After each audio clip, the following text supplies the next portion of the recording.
এই মুহূর্তে আপনাদের সামনে কথা বলতে এসেছি সেনাবাহিনীর সহায়তায় আরেকটি 5 অগাস্টের মুখোমুখি দেশ এই প্রসঙ্গটা নিয়ে কথা বলবো।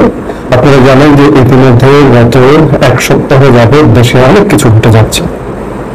আমি সেনাবাহিনীর সহায়তা বিষয়টা এই কেন বললাম, বাইরে আপনারা অনেকে বলেন যে বাংলাদেশের সেনাবাহিনী আনসার বাহিনী হয়ে গেছে। হ্যাঁ, 5 আগস্টের পরের যে ভূমিকা দেশের জানমাল রক্ষা, দেশ রক্ষায়, বিশেষ করে সবচেয়ে বড় কথা 5 আগস্ট বিকেলবেলা সেনাপ্রধান যে বক্তব্য দিয়েছিলেন যে আমি দায়িত্ব নিচ্ছি, সেই দায়িত্ব নিয়ে দেশের এই অবস্থা সেটি ভয়ানক। মানুষ সংক্ষুব্ধ হওয়াটা খুব স্বাভাবিক, এটি হতেই পারে, কিন্তু তারপরে আমি সেনাবাহিনীতে আস্থা রাখতে চাই। আপনার আমার আন্দোলন করে সংগ্রাম করে সেনাবাহিনী যদি পাশে না থাকে, আপনার আমার বাবার ক্ষমতা নাই যে একটা সরকারকে ফেলাই দেবে। আমি শুরুতে বললাম যে 5 আগস্টের সংরক্ষণের মুখোমুখি দেশ, ইতিমধ্যে নানা রকম হজবরের ব্যবস্থা করে ফেলানো হয়েছে। আওয়ামী লীগকে নিষিদ্ধ করলো, আওয়ামী লীগ এখন নাই।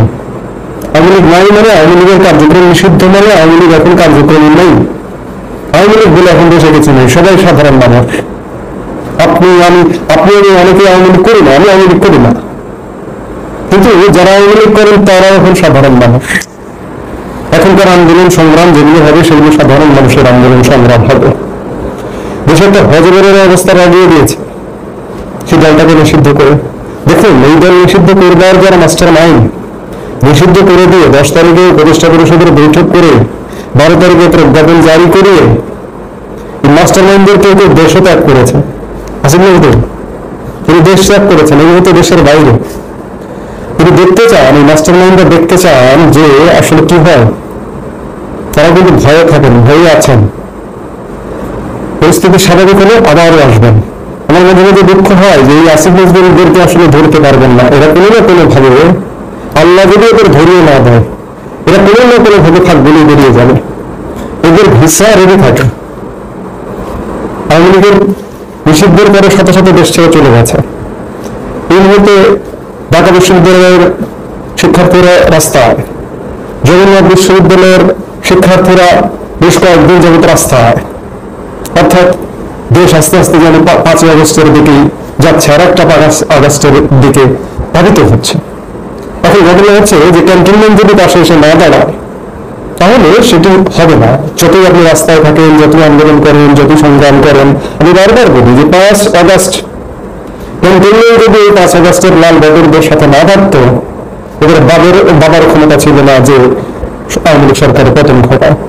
ঠিক তেমনি আজকে ক্যান্টনমেন্ট যদি এখানে না থাকে, পাশে না থাকে, তাহলে এটি পুরোপুরি অসম্ভব। তবে ক্যান্টনমেন্টের মধ্যে ব্যাপক অসন্তোষ শোনা যাচ্ছে। আমি কয়েকদিন ধরে বলছি, গত 2 দিন 3 দিন যাবত ভিডিওতে বলছি, যদিও ক্যান্টনমেন্ট নিয়ে আলাপ করতে অনেকে শুনতে বিরক্ত, অনেক কমেন্টে এসে বলেন, 2-1 এসে বলেন, কিন্তু ক্যান্টনমেন্ট মূল আকর্ষণের বিষয় রে ভাই, ক্যান্টনমেন্টই ফয়সালা করবে। এতে ক্যান্টনমেন্টের উপর মাল লেগে গেছে। এই যে ডক্টর ইউনূস নানা রকম দেশবিরোধী কর্মকাণ্ডের সাথে দেশকে জড়িয়ে ফেলেছে, বন্দর বিদেশিদের হাতে তুলে দিচ্ছে, মায়ানমারের হিউম্যানিটেরিয়ান করিডোর নিয়ে একটা লীলা খেলা খেলছে, এখানে মার্বিল ঘাটি নিয়ে লীলা খেলা খেলছে।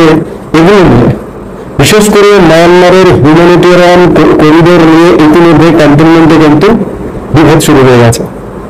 আমি আগেই বলেছি, গতকালকের ভিডিওতেই বলেছি যে এই ইস্যুকে কেন্দ্র করে সশস্ত্র বাহিনী বিভাগের principal staff officer lieutenant general Kamrul হাসানকে জেনারেল ওয়াকারুজ্জামান সরিয়ে দিতে চেয়েছিলেন। প্রজ্ঞাপন পর্যায়ে পর্যন্ত গেছে কিনা এটি সঠিক বলতে পারবে না, তবে তিনি সরিয়ে দিতে চেয়েছিলেন, কিন্তু তার সরিয়ে দেওয়াটা থামিয়ে দিয়েছে সরকার, ডক্টর ইউনূসের সরকার। ডক্টর ইউনূসের সরকারের কেউ কেউ, এমনকি এখানে মার্কিন চার্জ দ্য অ্যাফেয়ার্স, তার ভূমিকাও আছে। আপাতত সেটি স্থগিত। কিন্তু এই যে কামিং উইক, সামনের যে সপ্তাহটা আসছে, এই সপ্তাহে কি হবে এটি বলা কঠিন যে কামরুল হাসান সরে যাচ্ছেন নাকি অন্য কিছু ঘটছে। কারণ সেনাবাহিনীতে ভেতরে বিশেষ করে মানবিক করিডোর নিয়ে একটা ব্যাপক দ্বিমত তৈরি হয়েছে। জেনারেল ওয়াকারুজ্জামান এই দ্বিমতের পক্ষে, জেনারেল ওয়াকারুজ্জামানের সাথে পুরো ক্যান্টনমেন্ট ঐক্যবদ্ধ। সেগুলো কিছু মানুষ চাইছেন করিডোর ইত্যাদি বিভিন্ন কিছু, যারা চাইছেন তাদেরকে সরিয়ে দিতে চাইছেন জেনারেল ওয়াকারুজ্জামান।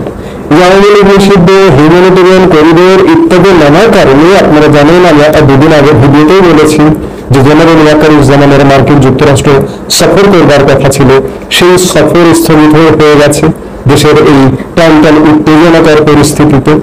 সেই জায়গা থেকে যে সেনাবাহিনী ধীরে ধীরে একটা মেরুকরণের দিকে হচ্ছে, সেই মেরুকরণটা যদি ভুলে যায় যে আমরা দেশের স্বাধীনতা সার্বভৌমত্ব রক্ষার আমাদের প্রতি যে দেশবাসীর যে আস্থা, যে বিশ্বাস, আমরা সেই বিশ্বাসটা বজায় রাখবো।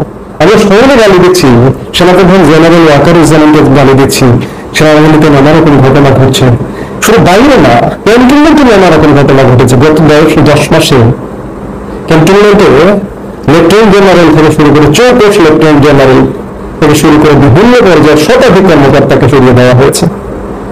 শতাধিক কর্মকর্তাকে বিভিন্ন গুরুত্বপূর্ণ পদ থেকে একরকম নিষ্ক্রিয় করে রাখা হয়েছে, বিভিন্ন কর্মকাণ্ড করা হয়েছে, যার কারণে ক্যান্টনমেন্টে খুশছে, ধীরে ধীরে খুশি উঠছে। কিন্তু খুশি ওঠার চূড়ান্ত বহিঃপ্রকাশ আমরা এখনো পর্যন্ত দেখতে পাচ্ছি না। এভাবে খুব বেশি দিন চলতে পারে না, ক্রমেই অন্ধকার হয়ে আসছে। এই অন্ধকারটা ক্রমেই আলোর পথে ধাবিত হবে এবং এই আলোটা আসতে হবে ক্যান্টনমেন্ট থেকে। আমি বললাম যে আপনি আমি আন্দোলন সংগ্রাম করে রাজপথে মরে যাবো, লাশের পর লাশ করবো, ক্যান্টনমেন্ট যদি পাশে এসে না দাঁড়ায় তাহলে এর কোনো ফলাফল আসবে না। যতই বলুন না কেন গণ অভ্যুত্থান, লাল অভ্যুত্থান, লাল সন্ত্রাস, এটা সেটা এগুলো থাকতে পারবে না, ক্যান্টনমেন্ট পাশে থাকতে হবে। কিন্তু ক্যান্টনমেন্ট পাশে থাকবার সেই পরিবেশ পরিস্থিতি শুরু হয়ে গেছে। সেনাবাহিনীর সহায়তা আরেকটি 5 আগস্টের মুখোমুখি দেশ, সত্যিই তাই, সেটাই হতে যাচ্ছে হয়তো, সেটাই হবে।